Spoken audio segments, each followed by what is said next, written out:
আজ মঙ্গলবার সকালে ইন্দোনেশিয়ার মধ্যে সুলাওয়েসি অঞ্চলে আঘাত হেনেছে ৬.৭ মাত্রার এক শক্তিশালী ভূমিকম্প। স্থানীয় সময় সকাল 10টা ২৭ মিনিটে পালু শহরের পূর্ব দক্ষিণ পূর্বাঞ্চলে এই কম্পনের উৎপত্তিস্থল চিহ্নিত করে মার্কিন ভূতাত্ত্বিক জরিপ সংস্থা।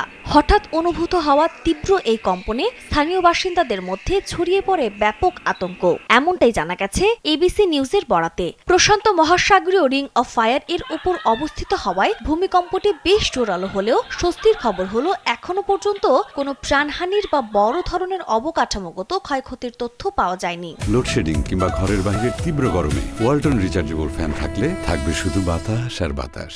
ইউএসজিএস এর প্রাথমিক বিশ্লেষণে বড় ধরনের বিপর্যয়ের ঝুঁকি সীমিত বলে মনে করা হচ্ছে, তবে সম্ভাব্য আফটার শকের কথা মাথায় রেখে স্থানীয় প্রশাসন ও দুর্যোগ ব্যবস্থাপনা কর্তৃপক্ষ সতর্ক অবস্থানে রয়েছে। বাসিন্দাদের প্রয়োজনীয় সতর্কতা অবলম্বনের পরামর্শ দেওয়া হয়েছে। ইন্দোনেশিয়ার এই অঞ্চলটি নিয়মিত ভূমিকম্পন প্রবণ হওয়ায় কর্তৃপক্ষ পরিস্থিতির সার্বক্ষণিক পর্যবেক্ষণ করছে।